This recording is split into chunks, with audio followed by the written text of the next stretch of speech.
Morning student, मैं आरती आप सभी का नोटबुक आईएएस में हार्दिक स्वागत करती हूँ। आई होप आप बढ़िया से पढ़ रहे होंगे। आप हमें डेली फॉलो करें तो आपको पता है हम क्या करते हैं। यहाँ पे मोस्ट इंपॉर्टेंट जो करंट अफेयर्स होता है डेली बेसिस पे वो प्रोवाइड करते हैं। उससे क्वेश्चन कैसे बनेंगे आपके आने वाले एग्जाम्स में वो भी हम डिस्कस करते हैं। अगर कोई टॉपिक होता है उसके बैकग्राउंड में भी जाते हैं, इन फ्यूचर क्या उसमें होने वाली चीज़ें उसको भी डिस्कस करते हैं। साथ ही हम क्या करते हैं, साथ ही हम मोस्ट इंपॉर्टेंट क्वेश्चन जो हमारे पिछले दिनों में चर्चा में रहे हैं करंट अफेयर्स, उससे क्वेश्चंस को उठाते हैं, बनाते हैं, उनका सोल्यूशन भी देखते हैं यहाँ पर कि हमको कैसे सॉल्व करेंगे और उनके कैसे डायमेंशंस वगैरह क्या क्या हैं, कैसी चीज़ें उसमें ऐड हो सकती हैं इन फ्यूचर। तो हम सारे डायमेंशंस कवर करने की कोशिश कर रहे हैं हमारे आधे एक घंटे की वीडियो में। चलिए स्टार्ट करते हैं हमारा आज की करंट अफेयर्स क्लास। देखते हैं हमारा पहला टॉपिक क्या है। हमारा आज का पहला टॉपिक है international day against female genital mutilation observe on 6 फरवरी। तो आई थिंक आप सबको पता होगा ये क्या होता है। एक तरीके से क्या होता है, जो फीमेल प्राइवेट पार्ट्स होते हैं ना, उनको अलग अलग कंट्रीज में अलग अलग जगहों पे क्या होता है कि एक मतलब एक आस्था के रूप में या फिर उनके कोई रीति रिवाज चल रहे हैं, उसको उसका हवाला दे करके ना उस प्राइवेट पार्ट को कट करते हैं, ब्लेड से कट करते हैं। तो इससे क्या होता है, फीमेल्स को बहुत पेन भी होता है, जो बच्चियां होती हैं उनको दर्द भी होता है। और एक तरीके से क्या है, ये बहुत एक किसी को हर्ट करने वाली फीलिंग्स हैं। और किसी की मतलब जो बच्चे होते हैं, अगर आप उनका कंसेंट पूछेंगे कि या क्या वो करना चाहते हो तो डेफिनेटली वो मना ही करेंगे। लेकिन क्या होता है, फैमिली मेंबर्स होते हैं या परिवार के लोग होते हैं या फिर अगर गली मोहल्ले या फिर उनको रीति रिवाज सेट होते हैं कि ये करना है, तो वो ऐसी चीज़ें करने को देखने को मिलती हैं। हमारे इंडिया की बात नहीं हो रही है, ऑल ओवर वर्ल्ड में ऐसी चीज़ें देखने को मिली हैं। ज़्यादातर अफ्रीकन कंट्रीज में हो गया देखने को मिलता है। यूएसए और यूके में भी ये चीज़ें देखने को मिलती हैं कि वहाँ पे रीति रिवाजों का हवाला दे करके ऐसी चीज़ें की जाती हैं, जो कि अगर बात करें तो एक फीमेल के जो फंडामेंटल राइट्स हैं अपनी डिग्निटी मेंटेन रखने के लिए, उसका भी हनन किया जाता है। आर्टिकल 21 के तहत जो हमें एक राइट दिया गया ना कि हमें अपनी डिग्निटी मेंटेन करने का राइट है, तो ये चीज़ों का हनन भी होता है एक तरीके से। और ये बहुत निर्दयी एक तरह से कार्य है कि इतने छोटे बच्चों का, इतने सेंसिटिव पार्ट्स का ब्लेड से कट कर रहे हो और कोई एनेस्थीसिया भी नहीं दिया जाता, उनको ऐसे ही किया जाता है। ज़्यादातर मुस्लिम समाज में देखने को मिलता है, उनके अलग ही कुछ रीति रिवाज होते हैं, उसके तहत ये काम करते हैं। तो इसके बारे में हम थोड़ा डिटेल में डिस्कशन करेंगे, कैसे कैसे क्या चीज़ें होती हैं, डाटा क्या है, कौन सी कंट्री में कितना ये फॉलो किया जा रहा है, इस ये अगेंस्ट किस किस हमारे किन किन अधिकारों के अगेंस्ट जाकर ये चीज़ें हो रही हैं, इन सब का हम डिस्कशन करेंगे यहाँ पर। ठीक है, तो देखिए हमारा पहला पॉइंट क्या लिखा हुआ है। पहला पॉइंट हमारा लिखा है ऑब्जर्व ऑन 6/5/2024 कि हम हर साल ना 6 फरवरी को 2024 6 फरवरी को ये सेलिब्रेट करते हैं। एक तरीके से लोगों को एक तरीके जागरूक करने के लिए हर बार 6 फरवरी को लोगों को याद दिलाते हैं कि जो आप ये कार्य कर रहे हो, ये जो आप रीति रिवाज जो आपने जो सेट किए हैं वो ठीक नहीं है। अगर बात करें सबसे पहली बार ये चर्चा में कब आया था, तो 2003 में सबसे पहली बार चर्चा में आया था। हमने इस तभी से स्टार्ट किया है। ये एम क्या है इसका, हम क्यों ये डे मना रहे हैं, तो इसका एम क्या है, the day provides the opportunity for governments, member states, civil society organisations, development parties, activities and relevant stakeholders to raise awareness, renew commitments and reiterate that female genital mutilation जो है is an unacceptable harmful practice and a violation of women and girls basic human rights। तो important क्या है, एक तो पहले बहुत harmful है, ये हार्मफुल प्रैक्टिस है। इससे क्या होता है, इन्फेक्शंस वगैरह भी हो सकते हैं। साथ में क्या है, जो वुमेन्स एंड गर्ल्स के बेसिक राइट्स है ना, कि अपने आप जो फीमेल्स वगैरह होती हैं, देखिए उनको अच्छे से कपड़े वगैरह पहना के कवर करके रखते हैं, ताकि जो उनके राइट्स वगैरह है अपने बॉडी को ढक के रखने का, एक तरीके से उनका भी वायलेशन होता है। इन चीज़ों को देखने को, इन सब चीज़ें क्या होते हैं देखने को मिलते हैं। अगर बात करें हम international day of zero tolerance for female genital mutilation, ये हम सेलिब्रेट करते हैं 6 फरवरी को। थीम इस बार की अगर पूछे हमारा कि थीम क्या रही है इस साल की, तो थीम रही है हर वॉइस हर फ्यूचर। मतलब उसका फ्यूचर है, उसकी आवाज़ होनी चाहिए। अगर वो मना कर रही है, कोई भी फीमेल है वो अगर मना कर रही हैं, तो आप उन पर ज़बरदस्ती ये चीज़ें नहीं थोप सकते हैं। ठीक है, ये सारी चीज़ें हमें देखने को मिली। मैंने बताया आपको ये सिर्फ हमारा कहाँ भी इंडिया में ही देखने को नहीं मिलता, ज़्यादातर हमारा अफ्रीकन कंट्रीज़ होगी, अफ्रीकन कंट्रीज में देखने को मिलता है। साथ ही यूएसए इतना डेवलप्ड है, यूके है, यहाँ पर बहुत देखने को मिलता है, ये चीज़ें बहुत देखने को मिलती हैं अपने आप में। और ये बहुत बड़ा मुद्दा भी बना हुआ है, इससे बहुत सारी बीमारियां वगैरह होती हैं। बात करें हम अगर नेक्स्ट पेज की, तूने पीपीटी में कुछ गायब कर दिया है। तो आपको ये चीज़ याद रखनी है कि ज़्यादातर कहाँ पे देखने को मिलता है, ये होता क्या है और किस दिन हम सेलिब्रेट करते हैं, ठीक है। अब हमने कब से स्टार्ट किया था ये भी आप नोट याद रखिएगा, और इस बार की जो थीम रही है वो भी आपको याद रखना है। और फीमेल्स के एक तरीके से फीमेल्स के अगेंस्ट ये मतलब काम किया जा रहा है, इसलिए भी चर्चा में बना हुआ है। इसके देखिए इस टॉपिक के लिए इतना ही सफिशियंट है, क्योंकि ऑल ओवर वर्ल्ड में ये चीज़ें नहीं हो रही हैं, कुछ स्पेसिफिक रीजंस वगैरह हैं, कुछ कम्युनिटीज़ हैं, मुस्लिम कम्युनिटी में आपको याद देखने को मिलता है। इसलिए हमें बस इतना याद रखना है कि कहाँ पर कैसे क्या चीज़ें हो रही हैं, डेट वगैरह क्या है, ठीक है। हमारा नेक्स्ट टॉपिक देखते हैं क्या है। नेक्स्ट टॉपिक हमारा दिया है how many trees do we have, मतलब हमारे पास कितने पेड़ हैं, इसके बारे में चर्चा की गई है। क्योंकि देखा जाए अगर हम किसी डेवलप्ड कंट्री से अगर अपने आप को कंपेयर करें, तो क्या है हमारे यहाँ पे पर पर्सन जो ट्रीज अवेलेबिलिटी है वो बहुत कम है। देखिए यहाँ पे लिखा हुआ है कि अगर हम बात करें कनाडा की, अगर हम बात करें कनाडा की, ठीक है, कनाडा में अगर एक पर्सन की बात करें ना, एक पर्सन को अप्रोक्स कितने पेड़ वगैरह अवेलेबल हैं, तो समथिंग 400 ट्रीज अवेलेबल हैं पर पर्सन। और अगर हम बात करें इंडिया के परिप्रेक्ष्य में कि इंडिया में पर पर्सन कितने हैं, तो लगभग 28 पेड़ पर पर्सन अवेलेबल हैं। तो हम जो हवाला देते हैं कि क्लीन इन्वायरमेंट होनी चाहिए, एक हेल्दी लाइफ होना चाहिए, ये चीज़ें देखने को तब मिलेंगी जब हम अच्छे से वृक्षारोपण करेंगे, हमारे यहाँ पे ग्रीनरी होगी, तो तभी तो क्लीन इन्वायरमेंट होगा। बट ये चीज़ें देखने को नहीं मिल रही हैं। और कंपेयर अगर करें तो बड़ी बड़ी कंट्रीज से, बड़े बड़े डेवलप कंट्रीज, तो हमारे यहाँ पे क्या पोल्यूशन बहुत ज़्यादा हो रहा है, जो क्लीन एयर वगैरह है वो लोगों को नहीं मिल पा रही है। उसी से रिलेटेड ये आर्टिकल हमारा देखने को मिल रहा है। हम इसका थोड़ा सा बैकग्राउंड चेक करते हैं, बैकग्राउंड देखते हैं कि डाटा क्या है पेड़ वगैरह का, कितने हमारे यहाँ पर फॉरेस्ट वगैरह, फॉरेस्ट कवर क्या है, कितना यहाँ पे, सब चीज़ें देखते हैं, ठीक है। देखिए कंसर्न क्या है, कंसर्न लिस्ट जो हमारा एक कंसर्न हमारा ये है कि जो पेड़ वगैरह अवेलेबल नहीं है, उससे लोगों की हेल्दी लाइफ नहीं लोगों को मिल रही है, लोग बीमार पड़ रहे हैं, बीमारियों को शिकार हो रहे हैं। ये चीज़ें अपने आप में बहुत बड़ा मुद्दा बनकर उभर कर आ रही हैं। तो हम एक बार देखेंगे जो वन वगैरह है, फॉरेस्ट वगैरह है, हमारे संविधान में किस आर्टिकल के तहत या किस सूची के तहत दी गई है। देखिए, तो अगर बात करें तो कंकरेंट लिस्ट जो हमारी है 7th शेड्यूल की इंडियन कॉन्स्टिट्यूशन की है, जो 42nd अमेंडमेंट करके हमें 1976 में, इसमें पहले क्या था, पहले जो फॉरेस्ट वगैरह था, फॉरेस्ट कवर हो गए, पेड़ पौधे लगाना, ये सारा स्टेट का काम होता था। पहले क्या था, सिर्फ स्टेट संभालता था, ये सारा स्टेट की जिम्मेदारी थी। तो होता क्या था कि ग्राउंड लेवल पे चीजें इतना देखने को मिल नहीं रही थी, ना ही इतना वृक्षारोपण हो रहा था, ना ही ज्यादा ही फायदे दिख रहे थे। तो फिर क्या किया गया, हमारा 42nd अमेंडमेंट किया गया 1976 में, और इसे 7th शेड्यूल की कंकरेंट लिस्ट में डाला गया। तो आपको पता होगा कंकरेंट लिस्ट क्या होती है, एक हमारी होती है राज्य सूची होती है, एक संघीय सूची होती है, एक समवर्ती सूची होती है। समवर्ती सूची में डाला गया, समवर्ती सूची क्या होती है कि अगर उस विषय पे कोई, उसमें अगर समवर्ती सूची में कोई विषय है, उस पर कोई कानून बनाना होगा, तो संघ भी, स्टेट भी काम करेगा उसमें, और सेंटर भी काम करेगा। अगर फंड वगैरह एलोकेशन करना होगा, पैसे वगैरह किसी चीज़ में लग रहे हैं, तो उस योजना अगर वो कंकरेंट लिस्ट में हमारी है, तो पैसे जो है स्टेट भी देगा और सेंटर भी देगा। उसी के तहत बोला जा रहा है forest and protection of wild animals and birds transfer from state list to concurrent list. तो सब इन चीज़ों को क्या किया गया है, कंकरेंट लिस्ट में शिफ्ट कर दिया गया है। तो हमें चीज़ें ज़्यादा देखने को मिलनी, क्योंकि जब दो, देखिए कोई काम अगर कोई एक बंदा कर रहा है ना, तो अगर मानिए किसी एक एक पर्सन को 100 पेड़ लगाने की जिम्मेदारी दी गई है, ठीक है, तो हो सकता है थक हार के वो 50 लगा दे, इससे ज़्यादा शायद वो ना लगाए। पहले अगर यही काम आप 2 लोगों को दे दीजिए कि भाई 2 लोग हो, आप लोग 100 पेड़ लगा दीजिए, तो हो सकता है कि 100 ना लगाए, लेकिन 90 हो सकता है, या 80 पेड़ तो कम से कम लगा ही सकता है। तो इसी तरीके से कि अगर 2 लोग काम कर रहे हैं मिलकर के, तो रिजल्ट ज़्यादा अच्छे मिलते हैं, ठीक है। दिखा लिखा हमारा आर्टिकल जो 51A क्या कहता है, it shall be the fundamental duty of every citizen to protect and improve the natural environment including forest and wildlife। तो हमारा जो हमारा आर्टिकल 51A है, वो बोलता है कि ये जो भी हमारे नागरिक हैं उनकी जिम्मेदारी होती है कि वो वाइल्ड लाइफ का प्रोटेक्शन करें, और क्या करें, हमारा फॉरेस्ट वगैरह का, वाइल्ड लाइफ का प्रोटेक्शन करें, और जो इन्वायरमेंट है उसका ध्यान दें, कोई भी गंदगी ऐसे ना फैलाएंगे जिससे पोल्यूशन हो। हमारा आर्टिकल 48A क्या कहता है, 48A कहता है mandate that the state shall endure to protect and improve the environment and to safeguard the forest and wildlife of the country।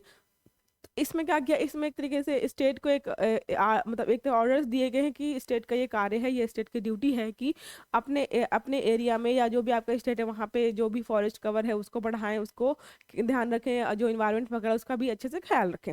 Next article है 21 हमारा, ये बहुत इंपॉर्टेंट है। 21 आपसे पूछ सकता है घुमा फिरा के, तो 21 बोलता है क्या, right to clean healthy and sustainable environment.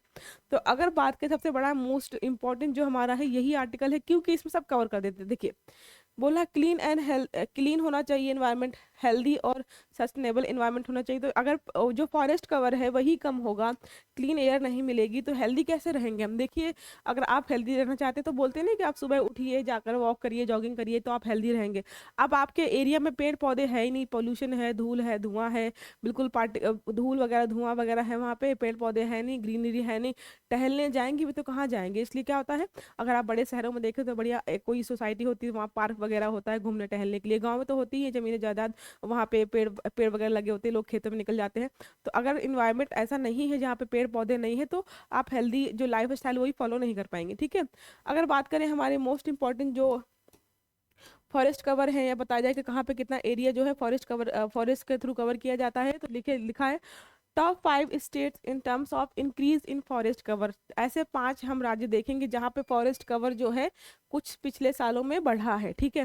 तो आंध्र प्रदेश में बढ़ा है 647 स्क्वायर किलोमीटर, तेलंगाना में 632 स्क्वायर किलोमीटर, ओडिशा में 537 स्क्वायर किलोमीटर, कर्नाटका में 155 है, और झारखंड में 110 है। तो आप इनका नाम याद रखिएगा, ताकि अगर आपसे पूछा जाएगी इनमें से कौन सा स्टेट है जिसमें फॉरेस्ट कवर जो है नहीं बढ़ा है, तो इनको याद रखना है, ये साल में बढ़ा है, और ये जो स्टेट है ना यहाँ पे घटा है। तो नाम देखते हैं कि अरुणाचल प्रदेश में 257 किलोमीटर जो स्क्वायर किलोमीटर है वो फॉरेस्ट कवर घटा है। देखिए, नॉर्थ ईस्ट का स्टेट है, यहाँ की एक तरह से पहचान ही है कि वहाँ पे जंगल बहुत सारे हैं, पेड़ पौधे ज़्यादा हैं, ग्रीनरी ज़्यादा है, और वहीं पे देखिए क्या हो रहा है, वहीं पे डिग्रेडेशन हो रहा है किसका, फॉरेस्ट का, फॉरेस्ट कवर कम हो रहा है। मणिपुर में 249 स्क्वायर किलोमीटर हो गया, नागालैंड में 235 स्क्वायर किलोमीटर कम हुआ है, मिजोरम में कम हुआ है, मेघालय, मतलब जो नॉर्थ ईस्ट की कंट्रीज, नॉर्थ ईस्ट के स्टेट है जहाँ पे फॉरेस्ट कवर हमें सबसे ज़्यादा देखने को मिलता था, उनके कम। देखिए, कंपैरिजन ऐसे नहीं करना है कि आप एमपी को कंपेयर करो मिजोरम से, ऐसे कंपेयर नहीं करना है, स्क्वायर देखना है कि एरिया टोटल कितना है। मान लीजिए जो हमारा एमपी है वो इतना बड़ा स्टेट है, ठीक है, 100, मान लीजिए एग्जाम्पल के 100 किलोमीटर के है, ठीक है। और हमारा जो मिजोरम है वो कितना है, मान लीजिए वो 20 है, ठीक है, 20 किलोमीटर है। तो अगर बोला जाए कि इसका फॉरेस्ट कवर कितना है, 10 किलोमीटर कवर कर रहा है, और इसका बोला जाए कि ये भी 10 किलोमीटर कवर कर रहा है, तो देखें ना, अगर आप देखेंगे तो ना नंबर ऑफ द फॉरेस्ट जो एरिया है वो सेम है, लेकिन अगर परसेंटेज वाइज देखें तो इसका 50% जो एरिया है वो फॉरेस्ट कवर है, इसका सिर्फ 10% ही कवर कर रहा है। तो इसलिए क्या है कि ये जो सारे हमारे नॉर्थ ईस्ट के जो हमारे स्टेट्स वगैरह हैं उनमें फॉरेस्ट बहुत ज़्यादा मिलता था, लेकिन क्या हो रहा है, कम हो रहा है वहाँ पे। और जो अदर स्टेट्स वगैरह हैं जिनका एरिया बहुत बड़ा है वो अपना फॉरेस्ट कवर बढ़ा रही हैं, क्योंकि उनको फंड अच्छे से मिलता है। देखिए, जहाँ पे जिस राज्य में ना जनसंख्या ज़्यादा होती है ना, उनको जो गवर्नमेंट से फंड का एलोकेशन है वो ज़्यादा मिलता है, तो वो कोई भी योजना वगैरह स्टार्ट होती है गवर्नमेंट की तरफ से, उसको ना अच्छे से इम्प्लीमेंट कर पाते हैं, उसको अच्छे से कर पाते हैं। लेकिन क्या नॉर्थ ईस्ट जो स्टेट हमारे हैं, जो छोटे छोटे स्टेट्स हमारे हैं, उनको फंड नहीं मिल पाता है टाइम से, और योजनाओं का सही से क्रियान्वयन भी नहीं हो पाता है, इसलिए देखने को मिला वहाँ पे जो हमारे फॉरेस्ट कवर है वो कम हो रहा है। अगर बात करें और हमारे कुछ पॉइंट्स मैंने ऐड किए, इसमें क्या पॉइंट्स ऐड किए, state with highest forest cover या फॉरेस्ट एरिया जो है, अगर आपसे क्वेश्चन पूछता है कि हमारे मतलब इंडिया में सबसे ज़्यादा फॉरेस्ट कवर कहाँ देखने को मिलता है, तो मध्य प्रदेश में पहला नंबर है मध्य प्रदेश है, दूसरे नंबर पे हमारा अरुणाचल प्रदेश है, तीसरे पे हमारा छत्तीसगढ़ है, चौथे पे हमारा है ओडिशा, और पांचवे पे है महाराष्ट्र। ये टॉप 5 स्टेट्स हमारे, आप इनको याद रखिएगा।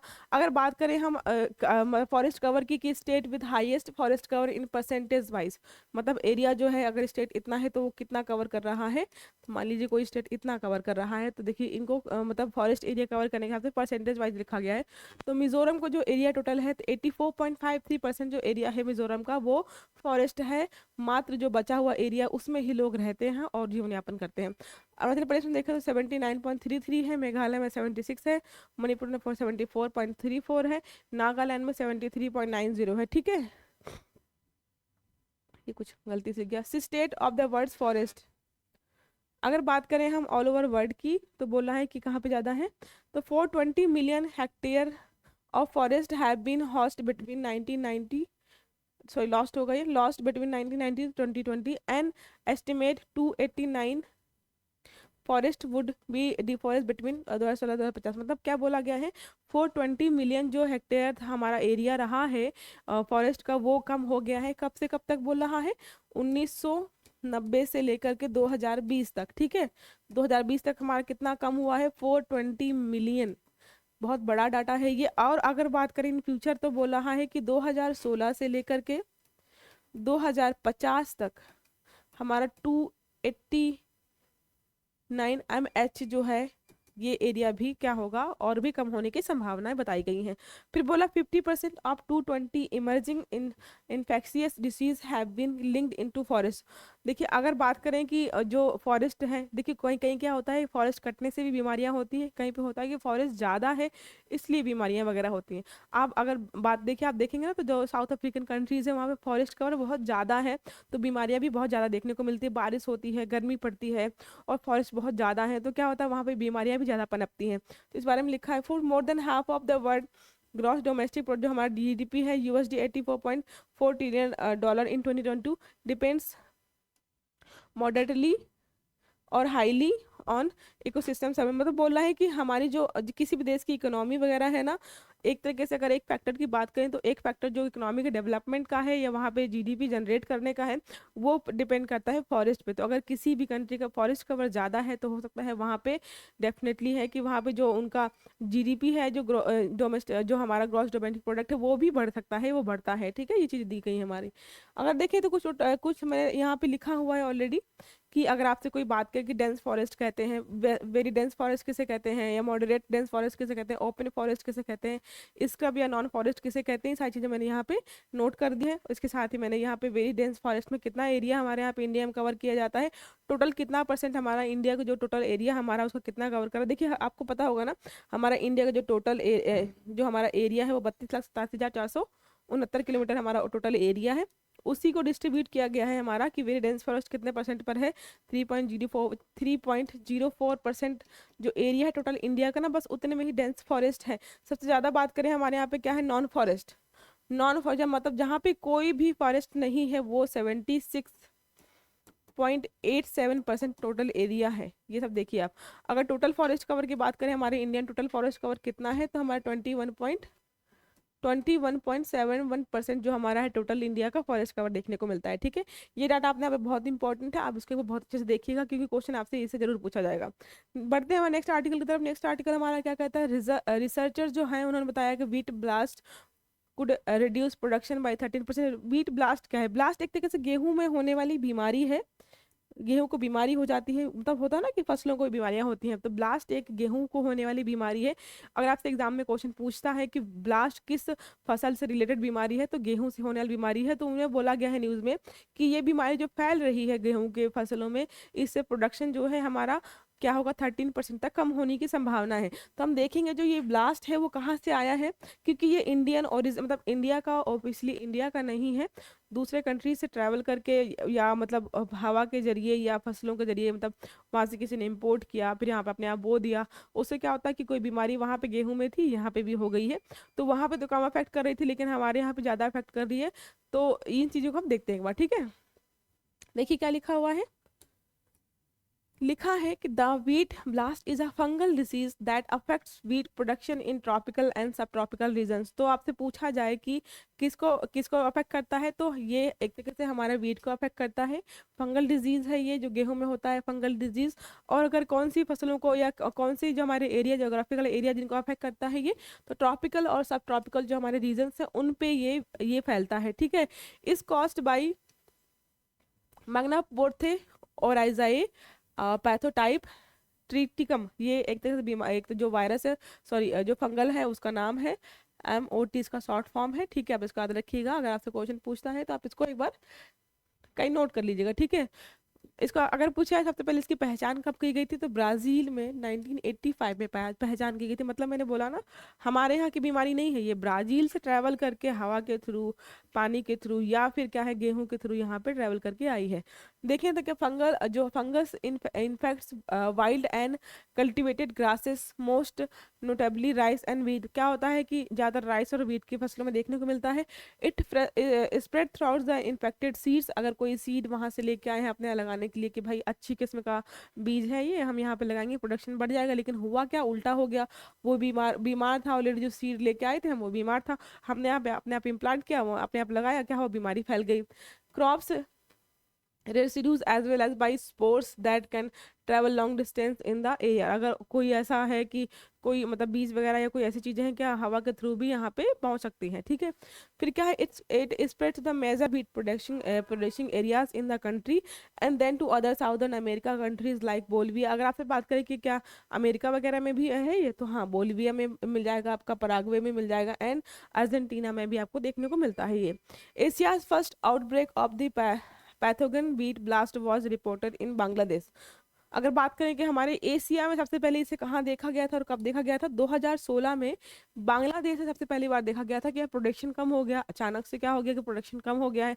तो पता लगा कि यहाँ ब्राज़ील से एक जो फंगल इन्फेक्शन इन्फेक्टेड कोई सीड वगैरह यहाँ पे इम्प्लांट किया गया, उसके बाद क्या प्रोडक्शन अचानक से रुक गया है क्योंकि गेहूँ की फसल है वो बीमार हो गई है।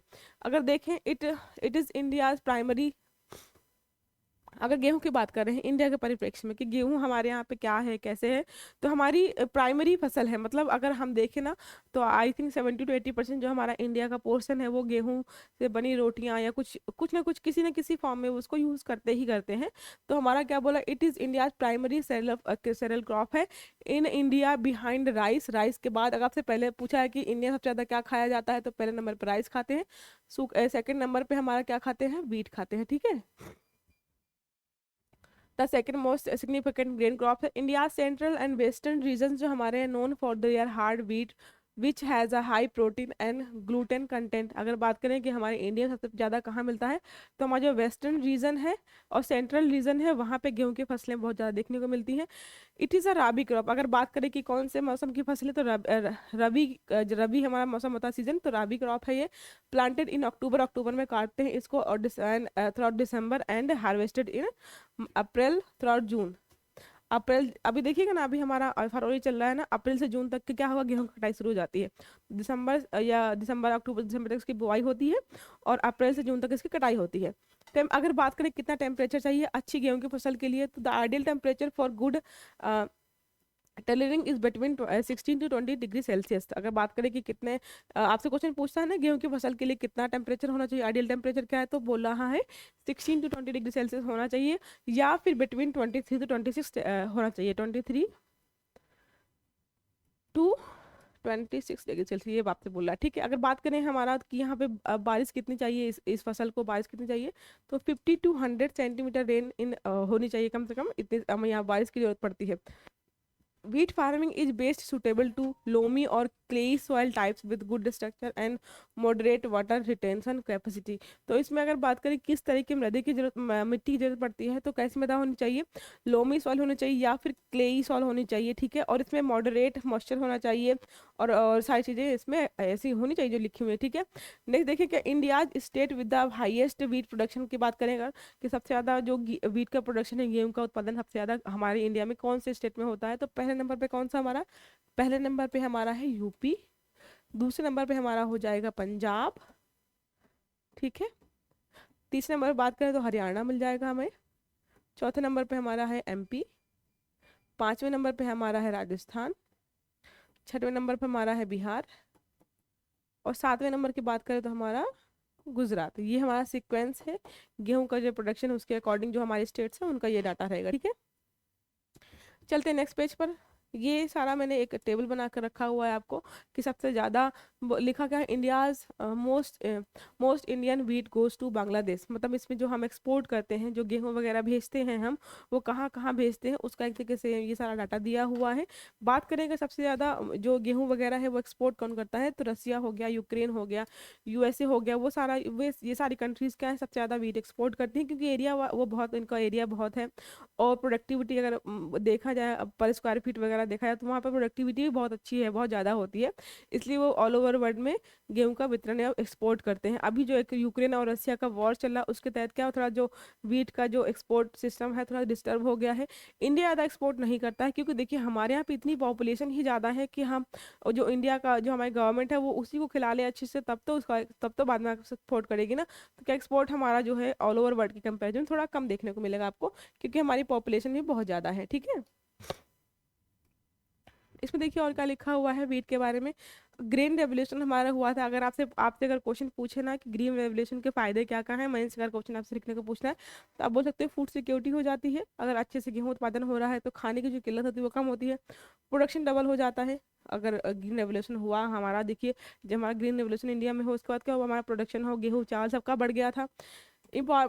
एम्प्लॉयमेंट होता है, जब गेहूं वगैरह अच्छे से फसल होगी तो भले ही खेतों में काम मिलेगा, उसके अलावा और अगर कुछ नए प्रोडक्ट्स वगैरह बन रहे हैं तो फैक्ट्रीज वगैरह सेटअप होंगी उससे रिलेटेड, तो उससे भी लोगों को एम्प्लॉयमेंट मिलता है, हाई यील्ड होगा, फसल ज़्यादा होगी। अब पॉवर्टी क्या होगी, पॉवर्टी भी कम हो जाएगी, गरीबी भी कम हो जाएगी। देखिए अगर खेत में जैसे ग्रामीण इलाके में कोई किसान है उसके पास 5 बीघा खेत है, ठीक है, अगर फसल की उपज अच्छी नहीं हो रही है तो उसको कोई फायदा नहीं हो सकता, वो गरीबी में बेचारा जीता रहे। लेकिन क्या है, अगर फसल अच्छी हो रही, ज़्यादा ज़्यादा क्या है, गेहूँ वगैरह जो है, गेहूँ चावल है वो मार्केट में बेचेगा, इनकम जनरेट करेगा, तो उसकी जो है फाइनेंशियल कंडीशन क्या टाइमली अच्छी होती जाएगी। ठीक है, कुछ यहाँ पे पॉइंट्स मैंने ऐड किए हैं। लिखा है introduce in the 1960 objectives of increasing production of, हम यहाँ पे बात कर रहे हैं हमारा जो ग्रीन रेवोल्यूशन हुआ था, ठीक है। ये ग्रीन रेवोल्यूशन के बारे में है कि यहाँ पे इंडिया में कब स्टार्ट किया गया था, तो 1960 में इंट्रोड्यूस किया गया था हमारा प्रोडक्टिविटी बढ़ाने के लिए। जो भी हमारी क्रॉप्स वगैरह हैं, फूड वगैरह, उनको बढ़ाने के लिए, ताकि हम जो हमारी जो पॉपुलेशन उनको अच्छे से फीड करें। Diffusion of high yielding variety of seeds, हमने बहुत सारे जो हाई वैरायटी सीड्स हैं उनको एक्सपोर्ट किया यहाँ पे इंडिया में, उनको लगाया। मैक्सिकन वीट लाए हम, नॉर्मल बरलाव जो मैक्सिकन साइंटिस्ट हैं उन्होंने जो वहाँ पे स्टार्ट किया था। अगर बात करें कि हमारा ऑल ओवर वर्ल्ड में पहली बार कहाँ से जो जो मतलब ग्रीन रेवोल्यूशन स्टार्ट हुआ था, तो बोल रहे हैं कि जो नॉर्मल बियोलॉग हैं मैक्सिकन साइंटिस्ट उन्होंने स्टार्ट किया था। ठीक है, हमारे इंडिया के परिप्रेक्ष्य में देखें तो MS स्वामीनाथन है, MS स्वामीनाथन है जिनको बोलते हैं ग्रीन रेवोल्यूशन का फादर बोलते हैं, जिन्होंने भारत में प्रोडक्टिविटी बढ़ाने के लिए बहुत सारे उपाय किए और आज भी उनको हम जानते हैं। Increase in yield experts in production of food grains, तो क्या है कि वीट और राइस में 1970 में क्या हुआ, जो हमारा ग्रीन रेवोल्यूशन है उसके बाद प्रोडक्टिविटी बढ़ गई अचानक से, क्योंकि हमने अच्छे अच्छे अच्छे क्वालिटी के हाई क्वालिटी जो हमारे सीड्स वगैरह यूज़ किए। फिर अगर बात करें international fund for agriculture development जो IFAD है, which was founded in 1977, focused on rural poverty reduction, working with poor rural people in developing countries to reduce poverty, hunger and malnutrition। अगर आपसे पूछता है कभी कि जो हमारा IFAD है, इफाड है, वो किस लिए काम करता है या उसकी स्थापना कब हुई थी, 1977 में इसकी स्थापना हुई थी। और ये किसके लिए काम करता है, जो रूरल पीपल्स होते हैं, जो गरीब ग्रामीण लोग होते हैं, उनको उनको अच्छे से खाना वगैरह भोजन वगैरह प्रोवाइड किया जाए, उनकी पॉवर्टी जो गरीबी वगैरह है वो कम की जाए। यही बोला है, हंगर एंड malnutrition, जो उनको कुपोषण वगैरह के शिकार होते हैं वो सारी चीज़ों को कम किया जाए। It is a United Nations specialised agency that was established as a result of 1974 world food conference हुई थी 1974 में, तो उसके तहत ही यूनाइटेड नेशंस की स्पेशलाइज्ड एजेंसी है, तब से ये स्टार्ट हुआ था। ठीक है, ग्रीन रेवोल्यूशन हो गया और लोगों को अच्छे से सारी चीज़ें प्रोवाइड करने के लिए। नेक्स्ट हम आर्टिकल देखते हैं।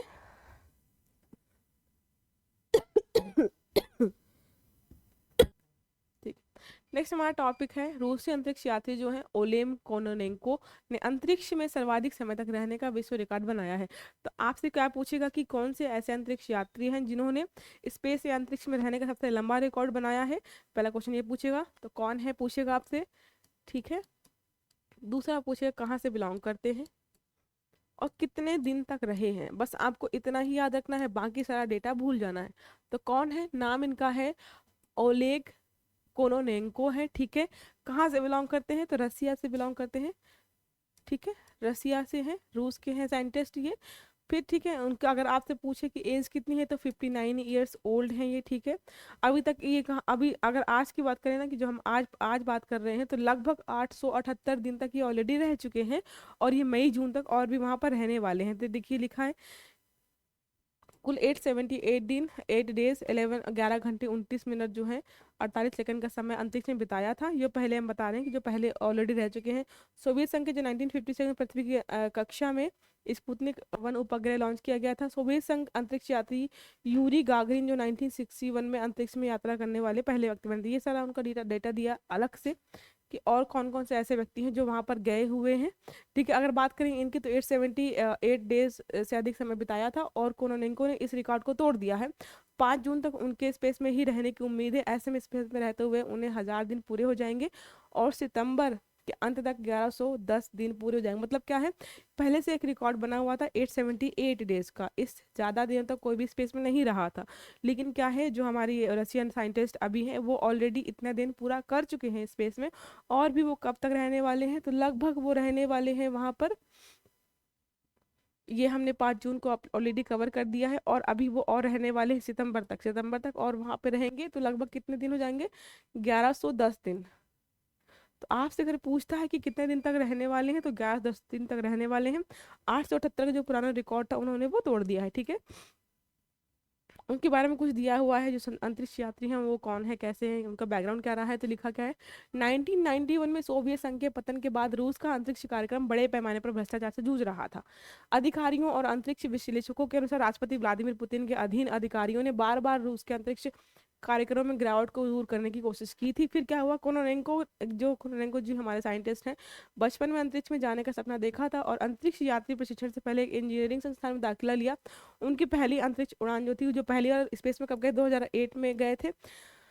फिर आईएसएस की उनकी वर्तमान यात्रा पिछले साल सोयूज MS-24 शुरू हुई थी, ठीक है। आपसे पूछा कब शुरू हुई थी, तो ये इसमें शुरू हुई थी, ठीक है।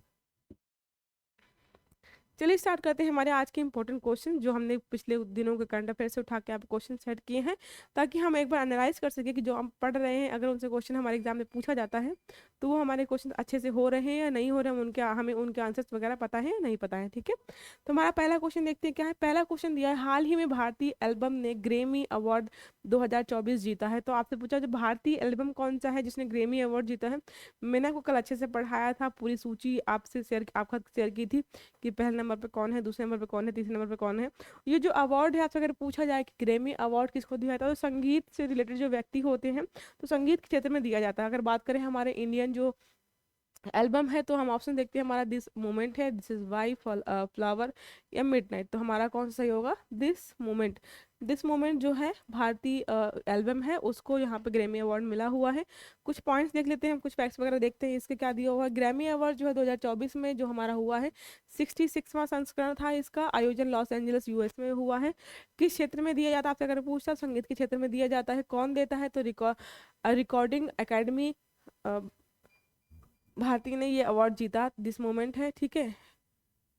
किसे दिया गया है, ये हमारा मतलब रिकॉर्डिंग एकेडमी एक तरीके से है वो देती है। और ये थोड़ा सा आप अलग कर लीजिएगा, भारतीय एल्बम जिसने जीता है, तो हमारा कौन सा होगा, दिस मोमेंट जो हमारा भारतीय एल्बम है वो जीता है। तो इसमें बात करें कौन कौन से लोग शामिल थे, तो और भी चीज़ें हमारी हैं। शक्ति जो बैंड ग्रुप है, best global music album award वगैरह जीता है इन्होंने। अगर बात करें कि हमारे कौन कौन से व्यक्ति जो हैं चर्चा में रहे हैं संगीत के क्षेत्र में ग्रैमी अवार्ड्स में, तो हमारे जो है तबला वादक जाकिर हुसैन है, वायलिन वादक गणेश राज गोपालन है, गायक शंकर महादेवन है, ताल वादक सेल्वा गणेश विनायक राम है, ठीक है। ये 4 लोग हैं, ये चर्चा में बने हुए हैं, ठीक है। नेक्स्ट अगर बात करेंगे इसके अलावा हम जो ग्रैमी अवार्ड्स वगैरह किसे और कब दिए गए हैं, तो हमारे जाकिर हुसैन और बांसुरी वादक राकेश चौरसिया ने पश्तो और एज वी स्पीक के लिए भी ग्रैमी अवार्ड जीता है। ऑलरेडी ये लोग जीत चुके हैं, ये अभी के नहीं है, पिछले साल के हैं, ठीक है। पिछले साल को मतलब पहले के हैं, ठीक है। नेक्स्ट अगर देखें, पहली बार ग्रैमी अवार्ड किसे दिया गया था भारत में, तो पहली बार दिया गया था 4 मई 1959 को। पहले भारतीय हमारे थे पंडित रवि शंकर, सितार वादक थे, 1968 में दिया गया था, ठीक है। उन्हें 5 बार मिल चुका है और 2013 में ग्रैमी की तरफ से लाइफ टाइम अचीवमेंट अवार्ड भी इन्हें मिला है। तो अगर आपसे पूछता है कि ग्रैमी की तरफ से लाइफ टाइम अचीवमेंट अवार्ड किन्हें दिया गया है, तो ये है पंडित रवि शंकर हैं, और किस किस म्यूजिक इंस्ट्रूमेंट से रिलेटेड है, तो सितार वादक है, ठीक है। नेक्स्ट अगर देखा जाए तो पहली भारतीय महिला है तन्वी शाह जो है पहली भारतीय महिला है जिन्हें दिया गया था। अब अभी आखिरी बार अगर बात करें 2022 में रिकी कैज को दिया गया, और उनकी उस एल्बम का नाम क्या था, डिवाइन टाइट्स, ठीक है। डिवाइन टाइटल्स कुछ करके नाम है, आई थिंक कुछ मिसप्रिंट है, इसको एक बार चेक करके कमेंट करके बता दीजिएगा मुझे कि इनका नाम क्या है, ठीक है। तो रिकी कैज को दिया गया 2022 में आखिरी बार। नेक्स्ट क्वेश्चन हमारा देखते हैं, नेक्स्ट क्वेश्चन हमारा आज का क्या है। हाल ही में उत्तराखंड हाईकोर्ट की पहली महिला चीफ जस्टिस है, बीफ लिखा हुआ है यहाँ पे, इसको आप ठीक कर लीजिएगा, ठीक है। तो होगा क्या, चीफ जस्टिस पहली, मतलब ऐसा नहीं कि भारत की बात करें, परिप्रेक्ष्य में कब उत्तराखंड में पहली बार हाई कोर्ट की चीफ जस्टिस बनी है, उनके बारे में पूछ रहा है। तो ऑप्शन हमारा है ऋतु बाहरी है, सुनीता अग्रवाल है, MM श्रीवास्तव हैं, या ना, ना, ना या मतलब इनमें से कोई नहीं, ठीक है। तो आप आंसर मार्क करिए। हमारा सही आंसर है ऋतु बाहरी। ऋतु बाहरी हैं जो अभी हाल ही में उत्तराखंड में पहली महिला चीफ जस्टिस बनी हुई है। अगर बात करें चीफ जस्टिस को शपथ कौन दिलाता है, तो जो उस राज्य के गवर्नर होते हैं वो वहाँ पे गवर्नर होते हैं। तो उस राज्य के मुख्य चीफ जस्टिस वगैरह जो भी होते हैं उनको शपथ दिलाते हैं, ठीक है। आपको ये याद रखना है। अगर आपसे पूछा जाता है आर्टिकल कौन कौन से हैं, तो आर्टिकल यहाँ पे बात करें, आर्टिकल जो है 214 से लेकर के हमारा 231 तक है, ठीक है। शपथ किस आर्टिकल में दिलाते हैं, तो शपथ दिलाते हैं हम आर्टिकल 217 के तहत, ठीक है। अगर बात करें हम रिट जारी करने की, जो हमारे सुप्रीम कोर्ट और हाई कोर्ट किस आर्टिकल में दिया गया है, तो अगर सुप्रीम कोर्ट की बात करें हैं, सुप्रीम कोर्ट की बात करते हैं, अगर किस हाई रिट जारी करने के लिए कौन सा आर्टिकल यूज़ किया जाता था, 32 यूज़ करते हैं। अगर हम हाई कोर्ट की बात करते हैं, किसी भी स्टेट का हो या, तो रिट जारी करने का अधिकार है 226। ये आर्टिकल्स आप एक बार याद रखिएगा, ठीक है। इतने अपने आप के लिए बहुत इंपॉर्टेंट है, ठीक है। चलते हैं नेक्स्ट क्वेश्चन पर। पहले इसका कुछ डिस्कशन देख लेते हैं हम। जो महिलाएं वगैरह हाई कोर्ट में रही हैं अलग अलग क्षेत्रों में, अलग अलग डिस्ट्रिक्ट, अलग अलग स्टेट में हमारी, तो हाई कोर्ट की पहली महिला जज बनी थी जो, तो अन्ना चंडी थी जो केरला से बिलोंग करती थी। हाई कोर्ट की पहली महिला चीफ जस्टिस बनी थी जो लीला सेठ थी, हिमाचल प्रदेश से बिलोंग करती थी। सुप्रीम कोर्ट की पहली महिला जज चीफ जस्टिस तो बनी रही है शायद अभी तक, फातिमा बीबी हैं जो अभी चर्चा में रही, इनका निधन हो गया है। हाई कोर्ट किस अनुच्छेद के द्वारा रिट जारी करता है, 226 के तहत जारी करता है। इलाहाबाद हाई कोर्ट में अरुण भंसाली हैं। ये जो पोर्शन हमारा है, ये अभी हाल ही में अलग अलग हाई कोर्ट्स में नियुक्तियां हुई हैं, उनको लेकर बनाया है मैंने। तो high court, Allahabad high court की बात करें तो अरुण भंसाली हैं। गुवाहाटी हाई कोर्ट की बात करें विजय बिश्नोई हैं। उड़ीसा हाई कोर्ट की बात चक्रधारी शरण सिंह, और मेघालय हाई कोर्ट में एस वेद नाथन है। देखिए ये याद रखिएगा क्योंकि हाल ही में नियुक्तियां की गई हैं, तो हम तो आपसे मैच करने के लिए पूछ सकता है, या फिर आपको ऑप्शन दे देगा और सारे नाम दे देगा, आपको वहाँ पे सिलेक्ट करना होगा, ठीक है। नेक्स्ट क्वेश्चन हमारा देखते हैं आज का क्या बोला। हाल ही में पीएम मोदी ने तालाबीरा थर्मल पावर प्रोजेक्ट की आधारशिला कहाँ रखी है। ऑप्शन हमारे हैं झारखंड है, हिमाचल प्रदेश है, बिहार है, या ओडिशा है। तो कहाँ पे रखी है, हमारा सही आंसर है ओडिशा। ओडिशा में रखी गई है। 800 मेगावाट की 3 परियोजनाएं होंगी, तो टोटल 2400 मेगावाट ये परियोजना है। और अगर बात करें कितना इसमें खर्च होने वाला है, 27,000 करोड़ रुपए का इसमें खर्च होने वाला है, ठीक है। आप इसको याद रखिएगा। अगर बात करें कि ये जो परियोजना है वो कौन सी कंपनी शुरू कर रही, तो नेवाली लिग्नाइट कॉरपोरेशन है। नेवाली लिग्नाइट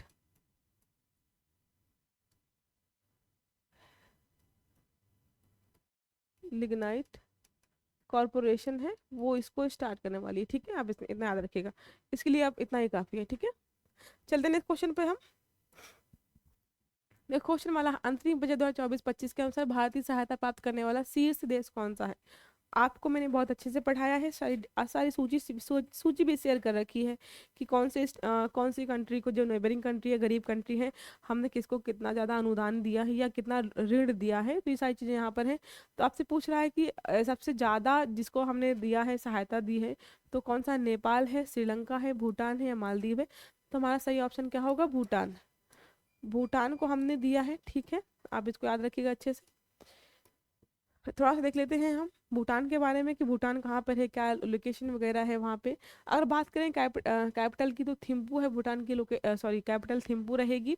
करेंसी अगर बात करें तो हाँ, इंडियन करेंसी भी यूज़ करते हैं वो, और नगलत्रम भी, दो चीज़ें यूज़ करते हैं। अगर पीएम बात करें, पीएम कौन है वहाँ पे, टोबगो वहाँ पे सीएम है। किंग मतलब वहाँ पे सीएम भी होते हैं और किंग भी होते हैं।